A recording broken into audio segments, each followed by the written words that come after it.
Sir வணக்கம் sir. வணக்கம். விஜய் அவர்கள் பிரதமர் மோடி அவர்களை சந்திக்க டெல்லி சென்று சந்தித்தும் விட்டார். ஒரு தொலைக்காட்சி 10 நிமிஷம்ன்றாங்க, இன்னொரு தொலைக்காட்சி அரை மணி நேரம் அந்த சந்திப்பு நடந்தது. எல்லா தொலைக்காட்சியும் 10 நிமிஷம் சொல்றாங்க, ஒரே ஒரு தொலைக்காட்சி மட்டும் 30 நிமிஷம் சொல்லுது. ஆனா நாலரைக்கு போன ஒரு விஜய் வந்துட்டு நம்ம செய்தியை வைக்கும் போது 4:45 4:50 வைக்கும் போது அவர் வந்துட்டு கார்ல ஏறி வந்துட்டாரு. 5 மணிக்கெல்லாம் அவரு வீட்டுக்குள்ள நுழைஞ்சிட்டாரு அவரு. அதனால அந்த தொலைக்காட்சிக்கு என்னன்னு தெரியல. இந்த கிரகம் பிடிச்சிருச்சுன்னு அதெல்லாம் தொலைக்காட்சி கூட இதுக்கு மேலே வரும்னு நினைக்கிறேன். மனிதர்களுக்கு பிடிக்கும். ஒட்டுமொத்தமாக பல பேர் வேலை செய்யக்கூடிய தொலைக்காட்சியில கூட இப்படி எல்லாம் நடக்கும்னு நினைக்கிறேன். பச்சையா இப்படி பேசுறது. What is mean by reporting? ரிப்போர்ட்டிங்ன்றது என்ன? நீயும் பத்திரிகையாடா, நானும் பத்திரிகையாடா, நடந்தது சொல்றது தானே. இது ஏன் கூட்டி குறைச்சு நீங்க சொல்ல முடியும் அப்படின்னோம்னா, இதெல்லாம் என்ன விதமான ஜேர்னலிசம்? அதெல்லாம் யாராவது 10 நிமிஷம் காமிச்சு போயிருக்காரு. கேள்வி போடுங்க. எப்படி பாக்குறீங்க முதல் சந்திப்பு முதலமைச்சரான பிறகு? முதல் சந்திப்பு நீண்ட நேரம் நடந்திருக்கணும். எப்படி பண்ண போறீங்க? அதை இவர் போயிட்டு ஒரு மனு எல்லாம் கொடுத்துருக்காரு, எடுத்து போய் கொடுத்துருக்காரு மோடி கிட்ட. அதெல்லாம் மோடி இதெல்லாம் படிச்சிருக்கலாம். முக்கியமானது என்ன அப்படின்றதெல்லாம் எடுத்து சொல்லியிருக்கலாம். எடுத்து சொல்லி தமிழ்நாட்டுக்கு நீங்க உங்களுடைய சப்போர்ட் ரொம்ப தேவை, தமிழ்நாட்டுக்கு இந்த மாதிரி இடங்கள்லாம் இருக்கு, நிதி பற்றாக்குறையெல்லாம் இருக்கிறதுலாம் உங்களுக்கு தெரியும், அதெல்லாம் ரிலீஸ் பண்ணலாம், எங்க மேல கண்டிஷன்லாம் போடாதீங்க, எஜுகேஷன் எல்லாம் வந்துட்டு நல்லா இம்ப்ரூவ் பண்ணி காட்டியிருக்கிறோம், அதனால இந்த புதுசாக 3 மொழி கொள்கையெல்லாம் போடாதீங்க, நாங்கள் ஆரம்பத்துலேருந்து 2 மொழி கொள்கையில் தான் நாங்கள் இருக்கிறோம், இதெல்லாம் நீங்கள் கன்சிடர் பண்ணுங்க. சார், ஐடியாலஜி இஸ் டிஃப்ரெண்ட்டு, மக்கள் நாங்கள் பாதிக்கப்படுன்றது எங்களுடைய கருத்து. அதனால் எங்களுக்காக இருக்கக்கூடிய அந்த நிதியெல்லாம், ஒதுக்கீடு செய்யப்பட்ட நிதியெல்லாம் நீங்கள் ரிலீஸ் பண்ணுங்க. நாங்கள் புதுசாக வந்திருக்கக்கூடிய ஒரு புதிய கட்சி, இடம் கட்சி, நாங்கள் அந்த மக்களுக்கு நல்லது செய்யணும், உங்களுடைய ஒத்துழைப்பு ரொம்ப தேவை. உங்களுக்கே தெரியும், உங்களை அரசியல் எதிரின்னு சொன்னாலும் கூட உங்களை நான் திட்டினதே இல்லை. ஒரே தடவை தான் சொல்லியிருக்கேன், அதுவும் மோடிஜி ஓய் அலர்ஜி மட்டும் தான் கேட்டிருக்கிறேன். ஏகப்பட்ட விஷயத்தை பேசுறதுலாம் மோடியும் கேட்டிருக்கலாம், ஆனால் அதெல்லாம் எதுவுமே நடக்கல. சிம்பிளா போயிருக்கிறாங்க, கை குளிர்கிறாங்க, உட்காந்துருக்குறாங்க, அப்படியே பண்ணியிருக்காங்க. கங்க்ராச்சுலேஷன்ஸ். அவர் ஏற்கனவே சொன்னதான் மறுபடியும் சொல்லியிருப்பாருன்னு நினைக்கிறேன். அவ்வளோதான், முடிஞ்சு போச்சு. படி இறங்கி கார்ல ஏறக்கூடிய இடைப்பட்ட நேரம் தான் 10 நிமிஷம். மோடி 10 நிமிஷம் சந்திச்சு என்ன பேசினார் அப்படின்றதுலாம் இல்லை. இல்ல, வழக்கமா முதலமைச்சர்கள்லாம் போனாங்க, ஒரு நேரம் சந்திப்பாங்க, 40 நிமிஷம் சந்திப்பாங்க. நேரம்லாம் நிறைய ஆகலாம், ஆனா இது ரொம்ப ஷார்ட்டா முடிச்சிருக்குது. இல்ல, ஷார்ட் சந்திப்புன்னா இதுல ஏதாவது ஒரு பாலிடிக்ஸ் இன்க்ளூட் பண்ணி? ஆமா இருக்குது. அது என்னன்னு தெரியாது, அது விஜய்க்கு தான் தெரியும். வெளியில வந்தாரு விஜய், அப்படி கையை காட்ட அவர் போயிட்டார், அவ்வளவுதான். அவர் ஒன்றும் பத்திரிகையாளர்கள் எப்பவும் சந்திக்கிறது கிடையாது. அவர் மோடி மாதிரி தான், இப்பவும் சந்திக்கல அவர் பத்திரிகையாளர்களை.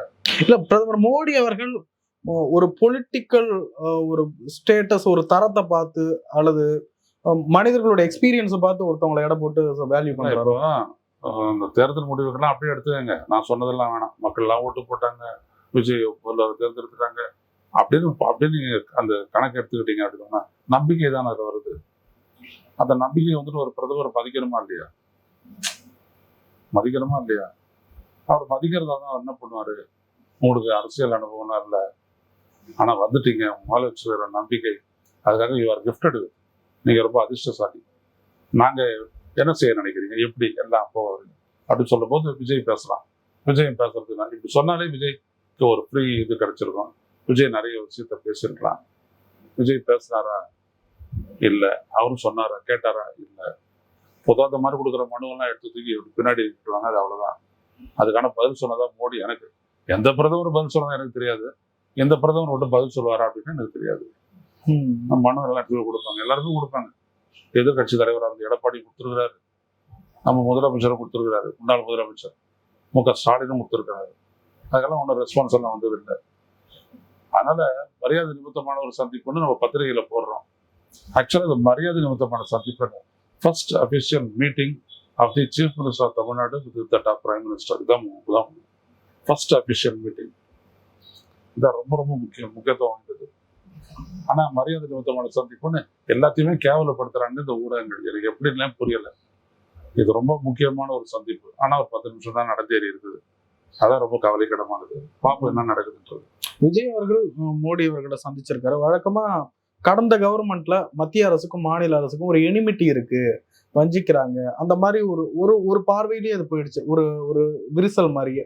இந்த கவர்மெண்ட்டுக்கும் மத்திய அரசுக்குமான உறவு எப்படி இருக்கும்னு கருது? மத்திய அரசு நீங்க வகுத்திருக்கக்கூடிய கொள்கை, நீங்க எப்படி நலத்திட்டங்கள் எல்லாம் மக்களுக்கு என்ன செய்யணும்னு நினைக்கிறீங்களோ அதுக்கு எதிராக நினைக்கிறாங்கன்னு வச்சுக்கோங்க, அவங்களோட உங்களுக்கு நட்பு ஏற்படுமா? நீங்க ஒரு பொண்ணை காதலிக்கிறீங்க, உங்க அப்பா சொல்றாரு அவனை வெட்டிடுவான் அப்படின்னா உங்களுக்கு உங்க அப்பாவுக்கு பாசம் வருமா? அப்படின்றவர்ல அப்ப என்னது, அப்பந்தான் புள்ள உறவு தான், அதெல்லாம் இருக்கும் தான். அரசமைப்பு சட்டப்படி இந்திய ஒன்றிய அரசோட மாநில அரசு அப்படியே இணக்கமா இருக்கணும் அப்படின்னு பேசிக்கிறாங்கல்ல, அப்படின்னா எதுவுமே கிடையாது. எதுக்கு வந்துட்டு கான்ஸ்டிடியூஷன்ல வந்துட்டு இது மாநில பட்டியல், இது ஒன்றிய பட்டியல், இது இசைவு பட்டியல் வச்சிருக்காங்க. உன் அதிகாரம் உனக்கு, என் அதிகாரம் எனக்கு, 2 பேரும் சேர்ந்து நிறைவேற்ற வேண்டிய சங்கதிகள் இதெல்லாம் இருக்குது. இந்தந்த சிக்கல்கள்லாம் இந்தந்த பொருட்கள்லாம் தான் இருக்கு. அவ்வளவுதான். யாரோட இணக்கமா இருக்குது, ஃப்ரெண்ட்ஷிப்பா இருக்கிறது, ஒன்னா உட்கார்றது, டீ குடிக்கிறது, ஆனால் எதுவுமே கிடையாது. As such, there is nothing. அப்படின்னா அது பார்லிமெண்ட்ல பேச வரணும். நீங்க எங்களோட இணக்கமா இல்லை, உங்களுக்கு எப்படி நான் தருவேன் அப்படின்னு சொல்லலாம்ல மோடி? அப்படிலாம் யாராவது சொல்லியிருக்கிறாங்களா? இல்லையே. எப்போதுமே அது அப்படிதான். மார்க்சிய அரசு இருக்குது, காங்கிரஸ் அரசு இருக்குது, 2 அரசும் மோடிக்கு எதிரானதான். கேரளாவுக்கு நான் அடையினா தரமாட்டேன்னு சொல்ல முடியுமா? சொல்ல முடியாது. எனவே நம்ம போகும்போது நம்ம எவ்வளவு அழுத்தமா ஒரு விஷயத்த சொல்றோம்னு தான். இப்போ உதாரணத்துக்கு விஜய் இன்னைக்கு வந்துட்டு பாத்தீங்க அப்படின்னா, தமிழ்நாடு முதலமைச்சர் விஜய் நேற்று இந்திய ஒன்றிய அரசு ஒரு லெட்டர் அனுப்பியிருக்கிறாரு. அதாவது நீர்வளத்துறைக்கு ஒரு லெட்டர் அனுப்பியிருக்கிறாரு. மேகதாட்டு அணைக்கட்டு அடையுமா, எவ்வளவு விரிவான அந்த கடிதம் அது பாத்தீங்களா நீங்க? Vijay urges Modi to direct officials to reject Karnatakas Mekedatu reservoir proposal அப்படின்னு சொல்லி போட்டு அது 4 நியூஸ் ஃபுல்லஸ்ட் கண்டென்ட்டை கொண்டாந்துட்டாரு. எக்ஸப்ட் 1, எல்லா விடயத்தையும் கொண்டாந்துட்டாரு விஜய். அதாவது தமிழ்நாடு அரசு கொண்டாந்துருச்சு விஜயோட பேர்ல, அவ்வளவுதான். ஸோ இவ்வளவுதான். அவங்க வந்துட்டு கர்நாடகாவில் தேர்தல் வருது, நாங்கள் அவங்களுக்கு சாதகமாக தான் இருப்போம் அப்படிலாம் சொல்ல முடியாது. இதில் சொல்லப்படாத ஒரே விடயம் என்னன்னா, அது தனியாக நம்ம பேசுவோம், அதை பற்றி ஒன்றும் இல்லை. அப்போ இதே தான் மேகதாட்டை பற்றி பேசலாம். இதை பற்றி நீங்கள் அப்ரூவல் கொடுத்தீங்க அப்படின்னா, அப்ரூவல் கொடுக்க முடியாது, அது பேசவே தேவையில்லை, அப்ரூவல் கொடுக்க முடியாது. இது ஒரு சிக்கலாக வந்துட்டு கர்நாடகா வந்து கொண்டு வராங்க, அதை நீங்கள் அனுமதிக்க கூடாது. அதான் நான் ஒரு லெட்டர் எழுதியிருக்கிறேன் நேற்று, நீங்கள் பார்த்துருப்பீங்கன்னு நினைக்கிறேன். இருந்தாலும் இந்த லெட்டர் இது பாருங்க அப்படின்னு சொல்லிட்டு, முக்கியமாக அதில் என்னைக்கு காவிரி தகராறு தீர்ப்பாயம், நதிநீர் தகராறு தீர்ப்பாயம் ஒரு அவார்டை கொடுத்துருச்சோ, அதுக்கப்புறம் அதை சிதைக்கிற அளவுக்கு, அதை சமரசம் செய்து கொள்ளக்கூடிய அளவிற்கு எந்த ஒரு திட்டத்தையும் நிறைவேற்றுவதை அனுமதிக்க கூடாது, அது சரியில்லை, அது உச்சநீதிமன்றத்தை சட்டத்தை மீறி செய்யலாம் அப்படின்னு சொன்னோம்னாரு மோடி யோசிப்பார். ஆஹா, விவரமா வந்து உட்கார்ந்துருக்காரு ஆளு, நான் யோசிப்பார். மோடி 73 வயசு இல்லை, 74 வயசு இல்லை, மோடி 76 வயசா, 75 வயசு தாண்டிட்டார் அவர். எனவே இதெல்லாம் நம்ம எப்படி ப்ரெசென்ட் பண்றோன்றதை பொறுத்து தான். ஸோ அவங்களுக்கு நம்மளுக்கு ஒரு ரிலேஷன்ஷிப் அப்படின்றதுனா வேற விஷயம். ஸோ இந்த மாதிரி இருக்கு, நீங்க பார்க்கணும். நீங்க 67 டிஎம்சி தண்ணியை ஒரு ரிசர்வாயர் கட்டி மடக்கிட்டாங்கன்னா தமிழ்நாட்டுக்கு வர்ற தண்ணியும் வராது. அப்போ என்ன ஆகும் நினைச்சுவாங்க. எங்களுக்கு குடி தண்ணீருக்கும் காவிரி, விவசாயத்துக்கும் காவிரி, எல்லாத்துக்கும் காவிரி தான். காவிரியை ரொம்ப நம்பி இருக்கிற மாநிலமே தமிழ்நாடு தான் அப்படின்னாலும் பேசுறான். அவங்கள அது ஈர்க்கும். சார் நம்ம நடிகன்னு நினைச்சோம், எவ்வளவு விஷயத்த பேசுறாரு அப்படின்னு சொல்லிட்டோம். அஃபிஷியலாக நம்ம இதை பற்றி பேசுவோம் ஒரு முறை, அப்புறம் அப்படின்னு சொல்லிட்டு கேட்பாரு. ஸோ இந்த சந்திப்பு ரொம்ப நிச்சயம் நீண்டவா நடந்து போயிருக்கலாம், ஆனா இல்லை. இன்னொன்னு, விஜய் அவர்கள் சில கோரிக்கைகள் வைப்பார், நிதி சம்பந்தமான கோரிக்கைகள் வச்சிருப்பார். இதையெல்லாம் அதெல்லாம் மனுவை கொடுத்துருக்காரு. இல்ல, இதையெல்லாம் மத்திய அரசு இவர் தேர்தலில் கொடுத்த வாக்குறுதிகள்லாம் நல்லாவே கண்டிப்பா மத்திய அரசுக்கும் தெரிஞ்சிருக்கும். அதையெல்லாம் பேஸ் பண்ணி தான் அவங்களுடைய ரியாக்ஷன்ஸ் இருக்குமா, அல்லது வழக்கமா எப்பயுமே பண்ற மாதிரி தான் பண்ணுவாங்களா? அதாவது இந்த தேர்தல் வாக்குறுதிகள் அப்படின்றது வந்துட்டு ஒன்றிய அரசோ அரசமைப்பு சட்டப்படி கொடுக்கறது இல்லை. அது ஒரு அரசியல் கட்சி மக்களுக்கு நான் என்னது செய்யறேன் அப்படின்னு சொல்லிட்டு கொடுக்கறது தான் அது. அதை பத்தி ஒன்றும் இல்லை. ஸோ இங்க கவனிக்க வேண்டிய ஒரு விடயம் என்ன அப்படின்னா, இல்ல மாநில அரசு நிதியை கையாள்றத பத்தி மத்திய அரசு கவலைப்படாதா? மத்திய அரசினுடைய நிதி அமைச்சகம் அதான் இன்னைக்கு 7:30 மணிக்கு அந்த சந்திப்பு இருக்குது நிர்மலா சீதாராமனோட, அங்க அவர் பேசுவாரு, அது வேற விஷயம். ஆனா இவங்க நிதி ஒதுக்கணும் அப்படின்னு சொல்லிட்டு இது பண்றது இல்லை. நிதி ஒதுக்கீட்டுல எங்களுக்கு கிடைக்கக்கூடிய நிதியில எங்களுடைய பங்கு நீங்க கொடுத்துருங்க, நாங்க எப்படி செலவு பண்ணிக்கிறோன்றதை நாங்க பாத்துக்கிறோன்றது தான். அதனால நான் இதெல்லாம் அறிவிச்சிட்டேன், நீ எனக்கு காசு கொடு அப்படிலாம் தரமாட்டாங்க, அப்படிலாம் கிடையாது. இன்னொன்னு தமிழ்நாட்டுல இருந்து என்ன வரும் அப்படின்றதையும் மத்திய அரசு எதிர்பார்க்கும். ஒன்று செய்யலாம். நீங்கள் இது வரைக்கும் பார்த்தீங்கன்னா நாங்கள் 9%, 4% கொடுத்துருக்குறோம். எங்களுக்கு வந்துட்டு 6% நீங்கள் உயர்த்தணும் அப்படின்னும் போது அவங்க சொல்லுவாங்க, இல்லை இது வந்துட்டு ஸ்டேட் கவுன்சிலில் நீங்கள் கொடுங்க, ஃபினான்ஸ் கமிஷன் நீங்கள் சொல்லுங்க. இல்லை, ஃபினான்ஸ் கமிஷன் தான் எங்களுக்கு பெரும்பான்மை இல்லை, அது நீங்களே தீர்மானிக்கிறீங்க. இது ரொம்ப லாப் சைடட், இது ஒரு தலைப்பட்சமானது. அது எங்களுக்கு எதுனா இருக்குது. எங்கள் மக்களுக்கு நாங்கள் செய்ய வேண்டிய விட ஏதோ ஒன்று இருக்குதுன்னு அவங்க வருவாங்க. எது நீங்கள் கொடுத்ததுக்கெல்லாம் நாங்கள் பணம் கொடுக்கணும்னா நீங்கள் பணம் கொடுக்கல. நாங்கள் கொடுத்த பணத்தில் எங்களுடைய பகிர்வு அதிகமாகணும். நீங்கள் 2% கொடுக்கக்கூடிய பீகாருக்கு 10% கொடுக்குறீங்க, 8% கொடுத்த உத்தரப்பிரதேசத்துக்கு 16% கொடுக்குறீங்க, நான் 9% தரேன், 4% தரீங்க. இதை எப்படி நான் தட்டி கேட்கறது? இது எங்களுடைய மக்கள் மத்தியில் இது ஒரு பெரிய அன்ரெஸ்ட் ஆகிடும். அது எதிர்காலத்துக்கு ரொம்ப பெரிய பிரச்சனை ஆகிடும். உங்களுடைய கவனத்துக்கு நான் தடவை கொண்டு வரேன். அதான் நான் பிரதானமாக நான் சொல்லியிருக்கிறேன் அப்படின்னு சொல்லிட்டு எடுத்த உடனே அந்த தனியாக அந்த பேப்பரை அவர்கிட்ட கொடுத்தது எல்லாமே தூக்கி கொடுங்க, அதில் நான் இருக்கு எப்படி தான் பார்க்குறேன் அப்படின்னு சொல்லி கொடுத்தீங்க அப்படின்னோம்னா அவங்க அலறுவாங்க, ஆச்சரியப்படுவாங்க. இப்படியெல்லாம் சிக்கல் உண்டாதான் என்ன பண்றது அப்படின்ட்டு. நீங்க சைலண்டா கொடுத்துட்டு கையை கொடுத்துட்டு பார்த்து ஒன்றும் நடக்குது. கடந்த ஆட்சி காலத்துல நிறைய விஷயங்கள்ல தமிழ்நாடு அரசை மத்திய அரசு வஞ்சிக்குது அப்படின்ற விமர்சனங்கள்லாம் இருந்தது. இதையும் கடந்து ஸ்டாலின் அவர்கள் சில விஷயங்கள் எல்லாம் சாதிச்சு வாங்கிட்டு வந்திருக்காரு அப்படின்ற பேர்லாம் அவங்க இருந்தது. அந்த மாதிரியான கெப்பாசிட்டி விஜய்க்கு இருக்கு. விஜய் அப்படி செய்வாரு அப்படின்னு எதிர்பார்க்க. அது உங்களுடைய முடிவுக்கே விட்டுருவேன். உங்களுடைய கருத்து என்னன்னு தெரிஞ்சு? இல்ல, என்னுடைய கருத்து எனக்கு தெரியுமே. நான் தான் விஜய் முன்னாடியே எதிர்த்து இருக்கிறேன். இதெல்லாம் பெரிய சாமர்த்தியம். எதிர்க்கு அரசியல் வேணும், ரொம்ப ஆழமான சிந்தனை வேணும். நான் விஜய் கிட்ட நான் முன்ன ஆரம்பத்திலே போனது எதுக்காக? பெரிய ஒரு டெப்தோட தான் நான் போனேன். இல்லையே, முதல்வர் பதவியை புரி வைக்கிறதும் முதல்வர் பதவி அடைகிறதும் பெரிய கஷ்டம் தான். அதை விட கஷ்டம் அடைஞ்சதை சக்சஸ்ஃபுல்லா காப்பாத்துறது. கெப்பாசிட்டி வளர்றதுக்காக நீங்க என்ன பண்ண போறீங்க? நான் உன்னை எம்பிபிஎஸ் டாக்டர், நான் 30, நான் பெரிய பணக்காரன், நான் ஒரு 60, 2 கோடி கொடுத்துட்டேன், என் மாதிரி இந்த எம்பிபிஎஸ் சீட்ல உன்னை உட்கார வச்சிடறேன், நீ எல்லாம் படிக்கணும். படிக்கலன்னா அந்த 2 கோடி என்ன பண்ணும்? அது ஒண்ணும் பண்ணாது. அப்ப அக்கறை இருக்கிற இடத்துல அதான் அதான் விஷயம் இங்க. அந்த மாதிரி இல்லையே. நீங்களே பார்த்துட்டு இருக்கிறீங்க இந்த 15-20 நாள்ல என்ன பதில் சொல்றதுன்னு தெரியாது திணறிட்டு இருக்கிறாரு அவரு. புரியுதுங்களா? போலீஸ்ல கம்ப்ளைண்ட் கொடுப்போம் கரண்ட் ஃபெயிலியர் ஆச்சுன்னா அப்படின்னு சொல்லிட்டு சிடிஆர் நிர்மல்குமார் சொல்றாரு. தெரியும் சம்மர் வந்தா தமிழ்நாட்டில் ஷார்டேஜ் இருக்கணும் அப்படின்ட்டு. ஏன்னா கன்சம்ஷன் அதிகமாகும் டொமஸ்டிக். அப்போ என்ன பண்ணணும்? தனியார்கிட்ட இருந்துட்டோ இல்லை மற்ற மாநிலங்கள்கிட்ட வாங்கணும், கரண்ட்டு பர்ச்சேஸ் பண்ணணும். அது கொஞ்சம் கூடுதல் விலைக்கு போகும், பர்ச்சேஸ் பண்ணி தான் தீரணும். அது செய்யறதுக்கு திராணி இல்லையா அவங்க கிட்ட? ஏற்கனவே கொடுத்த டெண்டர் எல்லாத்தையும் அவங்க வந்துட்டு கேன்சல் பண்ணிட்டாங்க. இப்போ கரண்ட் சப்ளை இல்லை, கரண்ட் இருந்தால் சப்ளை பண்ண முடியும். சட்டியில் குழம்பு இல்லை, போட்டு வெறும் அகப்பைய டருன்னு தேய்ச்சிட்டு இருந்தானா என்ன இருக்குது? அதான் இவங்களுடைய நிர்வாகத்திறன். தெரியாது இவங்களுக்கெல்லாம்.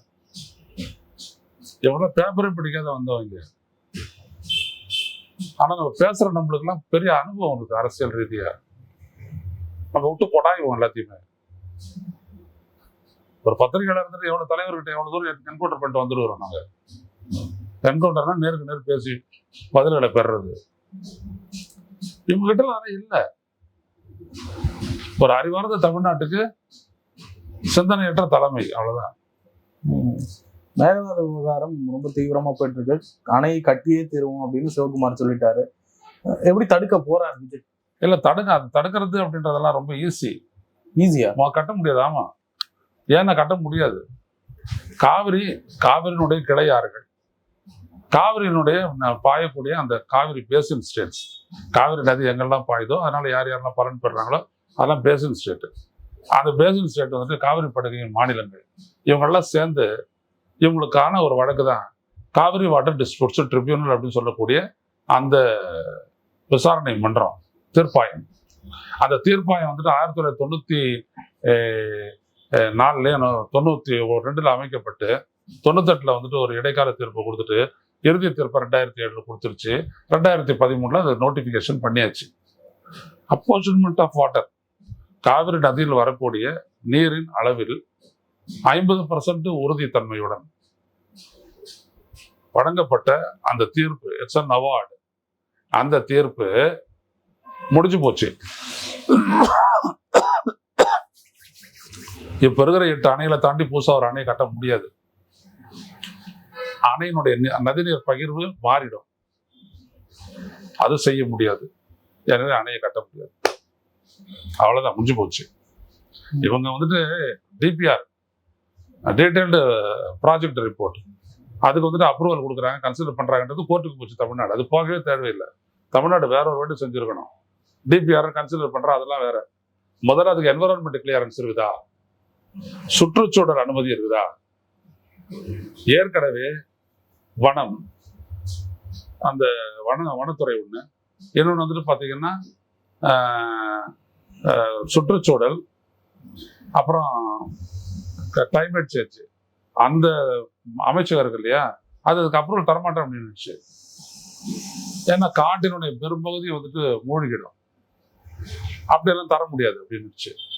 அதனால அவங்க சுற்றுச்சூழல் துறை அமைச்சகம் அப்ரூவல் தராத ஒரு ப்ராஜெக்டுக்கு, ப்ராஜெக்ட் ரிப்போர்ட்டுக்கு எப்படி நீங்க வந்து கன்சிடரேஷன் எடுத்துக்குவாங்க அப்படின்னு விஷயம் முடிஞ்சிச்சு.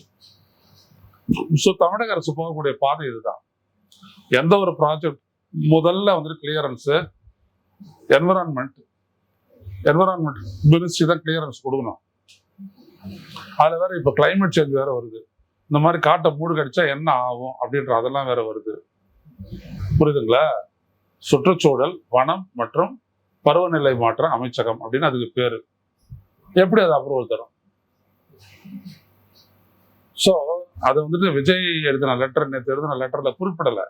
ஆனா அதான் ரொம்ப முக்கியமானது. இதை பார்க்கக்கூடியவங்க, தமிழக அரசுல இருக்கிறவங்க சொல்லணும். இதுக்கு முதல்ல சுற்றுச்சூழல் அமைச்சகம் அப்ரூவல் கொடுக்காம எப்படி இந்த ப்ராஜெக்டை நீங்க வாங்குறீங்க? ரெண்டாவது விஷயம், இந்த ப்ராஜெக்ட் தொடர்பா ஃபர்ஸ்ட் இனிஷியேஷன், தேங்காய் உடைக்கிறது அதெல்லாம் நீங்க எதனா பண்ணிட்டு போங்க. அதெல்லாம் வந்துட்டு எதுனா முதல்ல காவிரி நதிநீர் மேலாண்மை ஆணையம், அங்கதான் எல்லாரும் மெம்பர்ஸ், அங்க அப்ரூவல் ஆனா தவிர அது நடக்காது. கேரளா ஒத்துக்கணும், தமிழ்நாடு ஒத்துக்கணும், புதுச்சேரி ஒத்துக்கணும். 3 ஸ்டேட் ஒத்துக்கிட்டாதான் எனக்கு கிடையாது, வராது. நிறைய விஷயங்கள் பேர் முடியும். நன்றி சார்.